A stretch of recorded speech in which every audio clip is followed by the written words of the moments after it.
I'm gonna do a review on the GROM audio. This is for my. I'm gonna install this in my e60 5 series, and I'm gonna do an opening.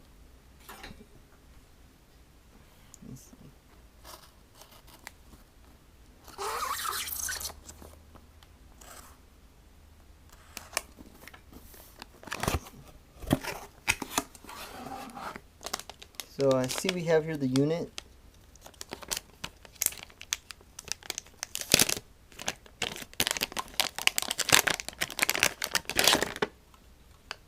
This little unit.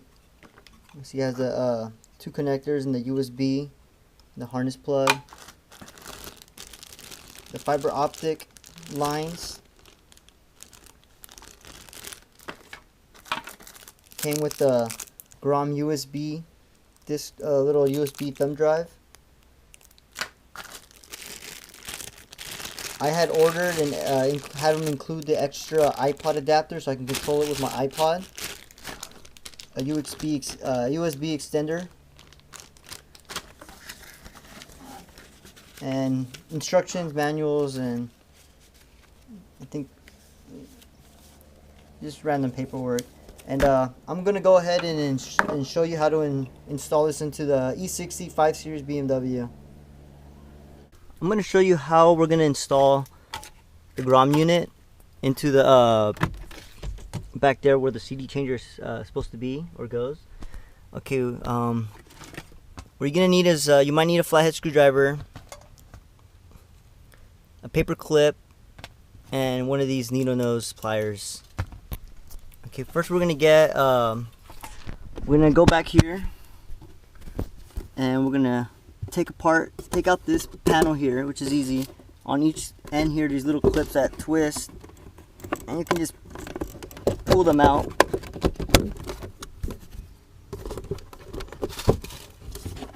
And it just comes right off. Now if you see here, it's empty here. This is where the CD changer is supposed to be. I don't have a CD changer, so mine is empty obviously. My car is CD prepped. So if you look back here, you may not see any wires. You'll see these, but what BMW uses to cover wires is to use this fabric tape.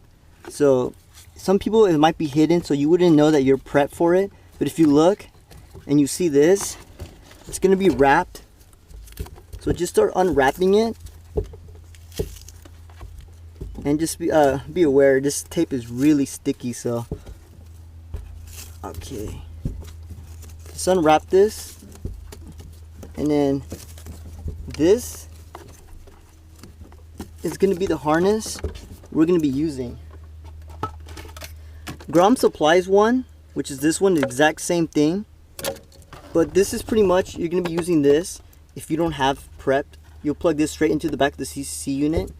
And you'd have to tap in your own power and ground wires. If you don't want to tap into wires, one thing I found that you could use is this right here, a 12-volt plug. If you're like me, you don't like tapping into existing wires, you could always plug this in. It has a long cord. It's the 8-foot cord, so it'd be good enough where you can plug the 12. You can plug that right here, and then you can run the wire, and then tap into the power negative on this. I mean, this is an option that if you don't want to tap into the wires behind the harness, and it'll make it, you know, removable. You don't hurt anything. This is an option if you don't have the existing harness like I do. But I was lucky. I have the existing harness right here, and I also have, if you look back here and undo some more cloth, my fiber optic line. So again, I'm not going to be using the one that was supplied with it because I can just use this one.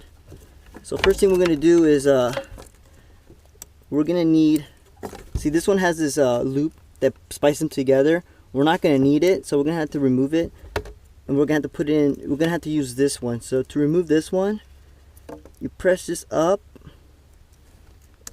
and just pull it up, and we're not going to be using this no more, so you can just put it aside. Okay, now we're going to get these out. So very carefully, what you want to do is you want to push this little blue thing right here. You want to push it out. We can use one of these. Just be very careful. You don't want to mess up the fiber optic lines. Once that's out,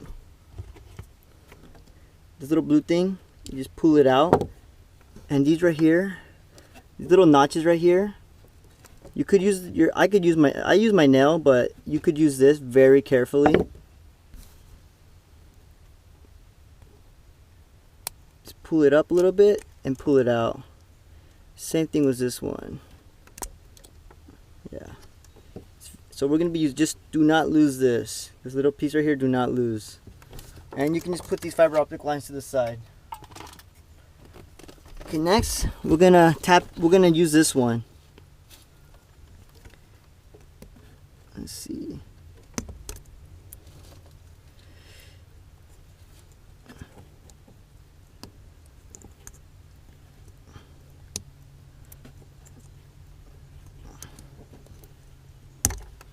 Okay, and to get this one out, it's the same as the other process. You have to lift this up really quick.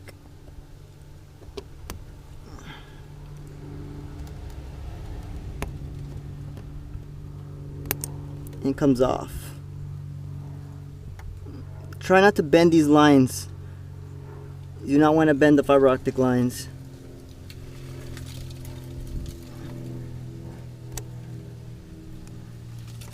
I might have to use a, there we go. Okay, and then the next thing we want to do when we plug this in, we need to find out which one's the hot feed. So what we're gonna do is we're gonna turn on the car real quick.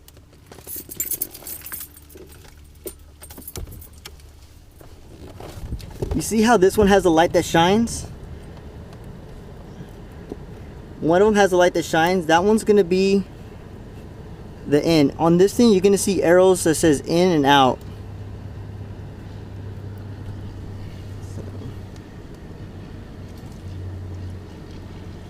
So what we're gonna do is we're gonna put it in the one that goes in.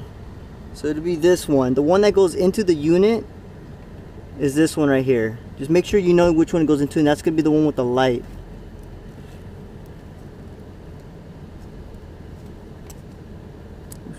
Sorry, put it backward. It's kind of hard to snap these in place. There we go. It's in. If you have to peel back this little plastic wire loom, it's okay. I kind of had to.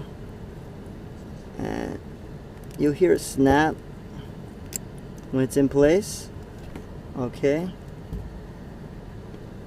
Now you want to secure these in place, which is when this thing comes in handy. Okay. This one just snaps in place and keeps everything in. Okay. So this is ready to go. This is ready to go into this harness now. This harness, I've realized that the BMW has these in a different spot than what GROM has their power and ground. On the GROM unit, the ground is in slot number 1. I mean, sorry, the power is in slot number 1 and the ground is in slot number 4. On the BMW one, they have it, the ground on number 2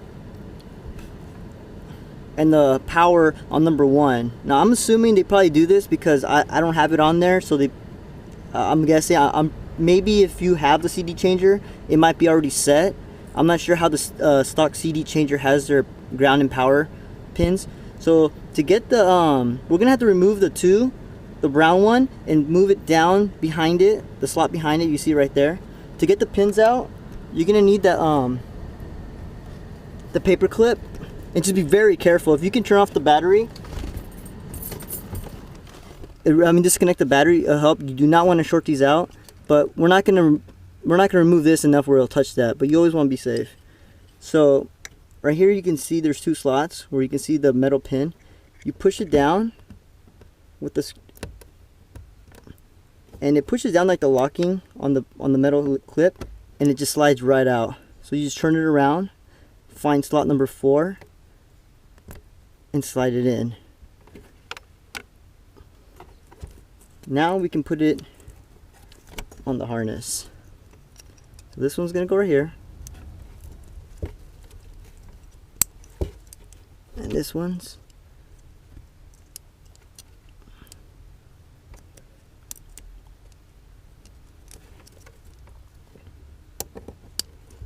So this is ready to plug into the GROM unit.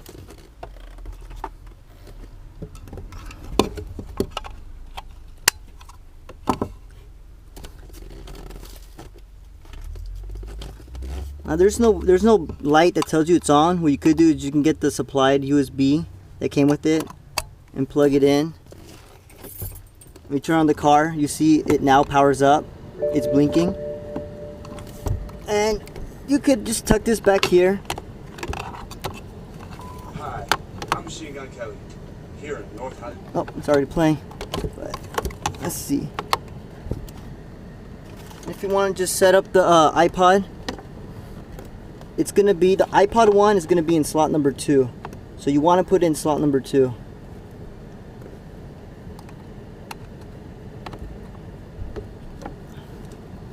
And next, I'm going to show you how to code it so that the computer reads the CD changer. And then I'll give you a little run of how to use it.